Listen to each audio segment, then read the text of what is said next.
Alrighty, welcome back everyone. Set number 2 here for Group F. Oh my god, I did it again. Group H for the FX Open Invitational Series. I am Unstable, joined by Railcoon. FXOLucky up against TSLPolt. Metropolis will be the map. Let's jump straight into it, shall we? These guys, no strangers to each other. They meet all the time in pretty much every single event. And it's been pretty 50-50 between them, so let's see how it goes. We've got Polt up here at the top 12 o'clock position as our blue Terran, opting for your standard opening. And down here at the bottom left, we have our red Zerg is going to be FXOIS. He's gone for a hatch first build here. So, yeah, Railcoon, these guys have met, like, countless times, and it's been pretty even between them. Like, as close to 50% as you could get. What do you think? I've lost count. Yeah. Like, I can't even give you a number and be accurate because it just keeps happening. So I'm really curious to see what's going to happen. Lucky did find Polt first and actually forced him to have to swap his CVs on this barracks. Not a huge thing, just really annoying. And now the drone was kind of hanging around in the area, seeing if he could maybe get a few more hits on that low health SCV, forcing Polt to have to pull the SCVs a few more times. And now he's taking the extractor, not really to be annoying per se, but just to keep the drone alive a little bit longer so he can maybe get some more scouting. It's generally the reason why you do that. And you just see the first gas is going down. At this point, now it is being a little bit annoying because if Polt was planning on going double gas really quick, he's blocking that. Either way, it should be fun. We do see, of course, the pull and gas now done here for Lucky down at his main base. And Lucky really prefers the mid-game mass, like just zerging them is the best way to think of it. Is just like Ling and Baneling just crushing through Terran defenses. So let's see which one of these guys decides to get through with it. This gas guys are finally going to be cleaned up here by Polt because he does need those 3 Marines to finish it. Yeah, he's going to get one more cancel off, but Lucky's definitely not the type of player who likes that really 90 drone thing going on where you don't make that many drones early. He tends to just like killing things, and he doesn't have enough patience for that kind of crap. So he just makes a lot of units, and he just tries to kill you. That's pretty much Lucky. And even though that's generally his MO, he is good at that macro game style. And it's always something he'll throw in there randomly into his games, which is one of the things that makes him dangerous, because he does have that MO of being hyper aggressive, and then every once in a while it just never comes. And you're like, well, darn, what the hell's that? Yeah. Alrighty, so we do see 1, 2, 3 barracks up here in the main now for Polt. He's going to go into some reactive Hellions by the looks of it.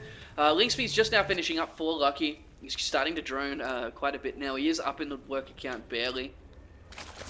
And a very quick eBay here from Polt as well. Yeah, he's going to try and get those upgrades rolling. As soon as he has the gas for it, he does actually now. Hasn't started the Hellions. There we go. And he goes for the weapons upgrade at the same time. So he's going to be getting those going pretty quickly.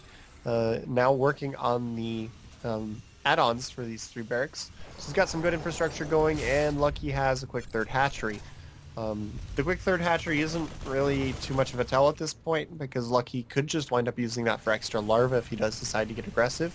It's always, I mean, a consideration when you're watching a player who does like those mid-game timings. Sometimes they throw on the third hatchery and they're like, well, I don't really feel like mining from this. Yeah, absolutely. Okay, so we do have this Overlord coming in now for Lucky. He's going to spot, should barely spot these extra barracks, so we should know what's going on. The couple of Hellions trying to be frustrating here to this Queen at the front. He will spot this third base though for Polt. Let's just check his vision there. Yes, he did see it. And now we have Roaches on the way for Lucky. And a Baneling Nest. As we were saying, he likes killing things in the mid-game, so it looks like that's exactly what we're going to see. Yeah, he's got a good number of Zerglings out, doing a good job of deflecting these Hellions so far. Look at that, good job dodging that, only lost 1 Zergling, but the creep tumor did go down. Wasn't able to cancel that in time, but I mean, I thought he had an extra queen out somewhere. Oh, it's down at the third base now, right? So doesn't have that available to get an extra creep tumor out just yet. So it is a pretty good annoyance. It'll slow down the creep movement for Lucky a little bit in the mid game, but there's 8 Roaches on the way. Baneling Nest just about to finish. Layer's halfway done. So 2 more Roaches, 10 Roaches on the way. He is definitely going for the aggression here. Yeah, absolutely. We do see 4 Banelings being morphed here. 4 Lucky just to be defensive. But with these 5 Hellions here, Paul, we'll get a pretty good idea on what's coming, and we'll have time to throw down some extra bunkers. We can see that there is a line of depots at the front. There's a bunker behind there. There's even Marauders being mixed in. Did he scout that? I'm in a heap of trouble. Oh, we see the I don't Hellions being think pushed back a little bit. I don't think he saw the Roach Warren. No, he hasn't. But he's No, played Lucky enough times. It's probably a safe bet to do. what happens here is the Hellions are hanging out on the edge of the creep, trying to deny creep tumors. Hmm. And if he does poke in, depending on how many roaches he sees, it might not be out of the ordinary. Like, a few roaches to deflect Hellions is not that out of the ordinary, but that's a lot of units. Yeah. Hellions, Marauders, Marines, but he's not expecting this many Marines from Lucky either. This could actually be kind of dangerous. The Banelings could actually completely catch him off guard. Well, he's going to would hit be the right big when thing. Stim and Combat Shield finish up here, Railcoon, so it could be quite dangerous. We do see Lucky. He sees all these Hellions, but he hasn't seen anything else just yet. He doesn't really have backup to get us around for these Banglings. Here we go. Stim is done, remember, as we do see the Marauders at the front. Are the Banglings just going to explode straight on them? No, they're going to run straight behind. Oh, does get a nice clean connect on a lot of those Marauders, but look at this. Lucky's actually targeting down. Needs to be careful for the Hellions to run by, and he's trying to stop them from going up there. He's going to lose quite a few drones in the main. He is cleaning up everything else at the out at the front, though. He just needs to keep his drones alive. Oh, a little bit of a misstep there by Lucky. Really should have split the drones. If he had split the drones up in a lot of different directions, he would have actually been able to mitigate that, but he did defend that without taking too many losses. Now there are a few more units coming down to the third, but there's roaches popping out of this hatchery. Roaches are actually walking right by them. There we go. You'll be able to clean this up, and you will lose a few more drones. Total drone count down is 18, but Lucky still is on 46. That's enough to reproduce a lot of Zerglings. And the counterattack roaches is and what's gonna TS hurt. and Polt's army is completely gone. So yeah, Lucky is just going to stream units completely across the map.